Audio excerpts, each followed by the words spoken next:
नमस्कार दोस्तों, स्वागत है आपका मेरे चैनल पे। दोस्तों, जैसा कि आप जानते हैं कि हमें MMRCA 2.0 के तहत 114 फाइटर जेट अन्य देशों से खरीदने हैं इंडियन एयरफोर्स के लिए। और साथ ही दोस्तों ये भी कयास लगाए जा रहे हैं कि और राफेल फाइटर जेट भी खरीदे जा सकते हैं, जिसके अंदर 2 से 3 स्क्वाड्रन भी हो सकती है। इवन दोस्तों 100 और राफेल फाइटर जेट पे फ्रांस ने हमें पूरी तरह टेक्नोलॉजी ट्रांसफर करने का भी एक ऑफर दिया था। तो अभी दोस्तों ऐसा क्यों कहा जा रहा है कि इंडिया न तो राफेल खरीदेगा और न ही कोई अन्य फाइटर जेट MMRCA 2.0 के तहत?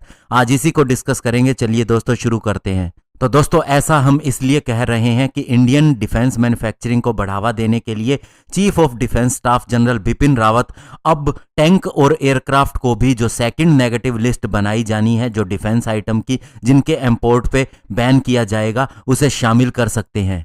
टॉप डिफेंस सोर्सेज ने बताया है कि इसके लिए CDS general Bipin Rawat industry stakeholder से भी बातचीत कर रहे हैं और साथ ही अन्य लोगों से भी बातचीत कर रहे हैं कि बड़े वेपन सिस्टम जैसे कि टैंक और एयरक्राफ्ट को भी नेगेटिव लिस्ट के अंदर शामिल किया जाए। और इसके लिए इंडस्ट्री लीडर से यह भी बातचीत हो रही है कि कब हमारी डिफेंस इंडस्ट्री यानी कि एक इकोसिस्टम जो डिफेंस के लिए हमने बनाना है वो तैयार हो जाएगा कि वह बड़े प्लेटफॉर्म भी हमें दे सके टाइम फ्रेम के अंदर। और लास्ट ईयर दोस्तों जब 101 वेपन प्लेटफॉर्म की इंपोर्ट लिस्ट को बैन किया गया था, जिसके अंदर छोटे इक्विपमेंट शामिल थे जैसे कि दोस्तों artillery gun, assault rifle, sonar system, transport aircraft और रडार।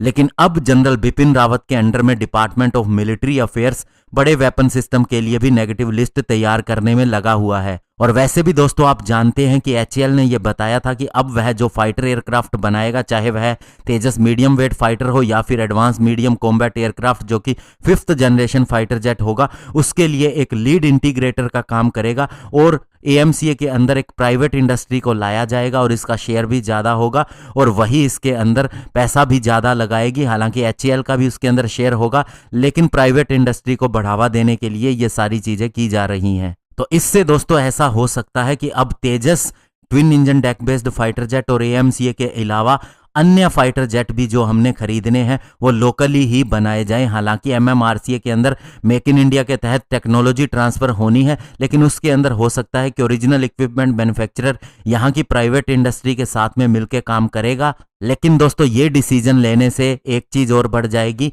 कि टेक्नोलॉजी ट्रांसफर की संभावना और ज्यादा बढ़ जाएगी। और साथ ही दोस्तों डिफेंस मिनिस्टर राजनाथ सिंह जी ने कहा था कि एस्टिमेटेड 4 लाख करोड़ के डिफेंस ऑर्डर आने वाले समय में हमारी आर्म्ड फोर्सेस के लिए डोमेस्टिक मैन्युफैक्चरर को दिए जाएंगे। तो इसके अंदर दोस्तों ये फाइटर जेट भी शामिल हो सकते हैं। और दोस्तों एक अंदाजे के हिसाब से इंडिया हर साल 2 लाख करोड़ रुपए डिफेंस हार्डवेयर को एक्वायर करने के लिए खर्च करता रहा है। तो ऐसे में इसे अगर लोकली ये पैसे खर्च करने हैं तो उसके अंदर कोई बड़ी बात नहीं होगी। और साथ ही दोस्तों इससे आत्मनिर्भर भारत को भी बल मिलेगा। धन्यवाद। जय हिंद।